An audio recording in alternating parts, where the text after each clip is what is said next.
Okay, so it's time. That was my very poor attempt at doing a Mariah. That didn't work. But Mariah Carey has officially summoned us, guys. It's the holiday season. And listen, I love Christmas. I know I said the same thing in September and I said the same thing about June, but I really love Christmas, genuinely love it. The lights, the coziness, the songs, the togetherness, the whole thing. But even though we've still got a few weeks away, I can already feel my nervous system bracing for impact. Because here's the thing, the holiday season is supposed to be magical and cozy, right?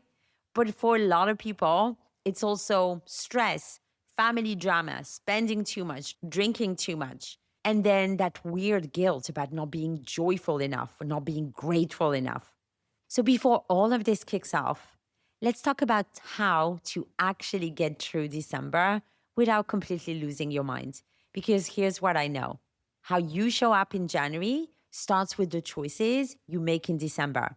Listen, I used to be the queen of the fuck it, it's the holidays mentality. Like mid-November, I'd basically give myself permission to totally check out until January. One more drink, fuck it, it's the holidays. Spend more money than I have, fuck it, it's the holidays. Say yes to absolutely everything, fuck it, it's the holidays. Not going to the gym, not eating well, fuck it, it's the holidays. And then January would arrive and I'd feel like absolute shit. So today I'm giving you the actual game plan to survive the holidays without that fuck it, it's the holidays kind of mentality. The mentality that leaves you starting January from a deficit. Ready? Let's go. Hey, I'm Noemi, former queen of bad habits and corporate go-getter turned well-being coach and personal growth junkie.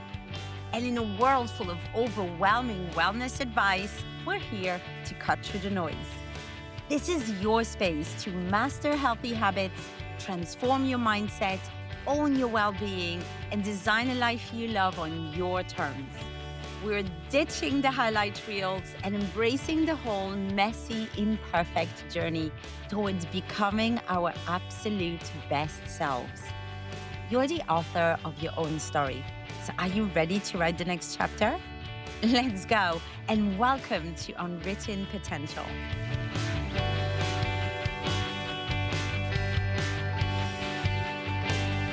Hello, and welcome to Unwritten Potential with me, Noemi.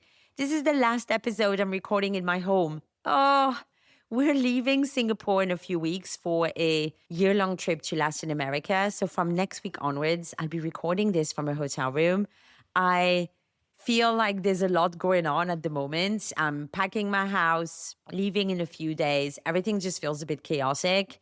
But yeah, I spoke about being scared, but doing the thing anyway a couple of weeks ago. I'll link the episodes in the description. But yeah, a lot going on. So if this doesn't feel as polished or prepared, it's because it's not. But let's do it anyway. And here's what I want you to remember. December is harder. If you're in the Northern Hemisphere, the sun disappears at like 4 p.m. Your serotonin drops, your baseline capacity is lower. And then on top of that, you're supposed to be more social, more generous, more festive. So here's what actually happens. You wake up feeling a bit moody because it's dark and it's cold, but there's a Christmas party tonight. So you go, even though you'd rather be in bed by 10 p.m. if you're like me. You have one glass of champagne, then another, then you lose count because everyone's drinking. And honestly, it kind of takes the edge off when you're hanging out with Karen from HR. Next morning, you feel like shit, not just hungover, but something a bit heavier. So you tell yourself, you'll be good today. Water, early bed. But then family members call about Christmas plans.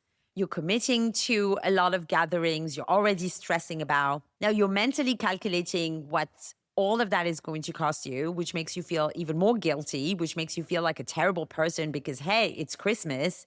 So you pour yourself a glass of wine while making dinner. Just one, except it turns into the whole bottle because now you're stressed about money and also tired from last night. See how that works? It's kind of one long chain reaction.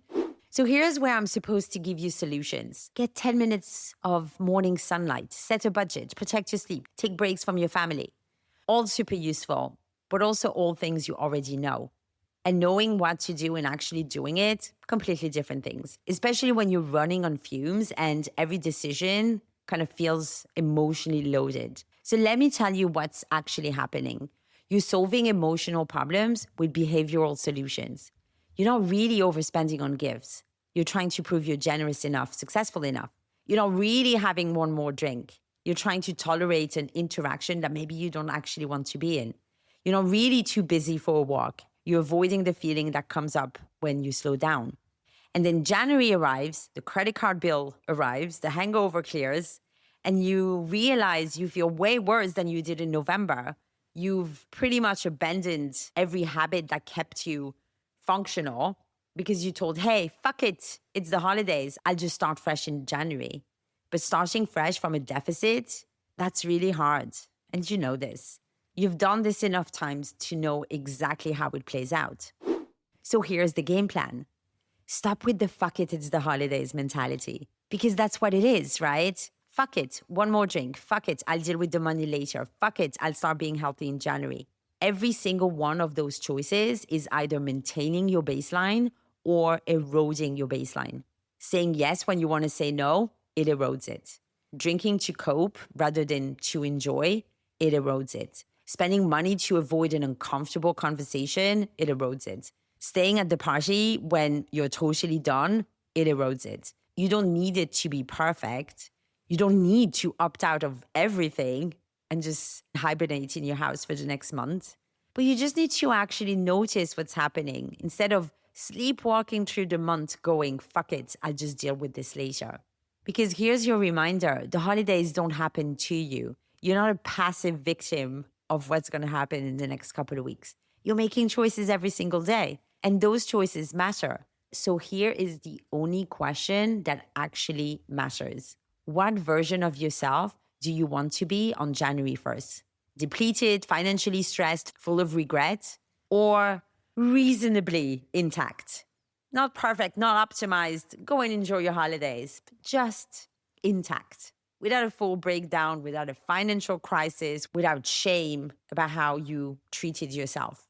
You get to decide, but you have to decide now, not 3 drinks deep at a party in December, not panic buying at midnight, not halfway through an argument with a family member. Now, December is going to be hard. It's going to be a lot. The pressure is real, but you're not powerless. You're just depleted enough that you've convinced yourself you are. The goal isn't a perfect holiday season. The goal is getting through it without losing yourself completely. That's it, my friend. That's the game plan. Okay, so here's what I want you to take away. If you're feeling moody or already dreading December, that's normal. The fuck it, it's the holidays mentality, that's what leaves you starting January feeling like shit. Every choice is either maintaining you or eroding you. You can feel the difference if you actually pay attention. So before you make a decision, pause. Ask yourself, is this maintaining me or eroding me? That's the practice. If you want to go deeper, I've written a full article on this. You can head to unwrittenpotential.com for my Substack. Sign up for my newsletter. You'll get the articles. Thank you so much for listening. This has been Unwritten Potential with me, Noemi, the last episode from my house. I hope you enjoyed this episode. If you did, message me at noemi@unwritten.coach, and I will see you next week.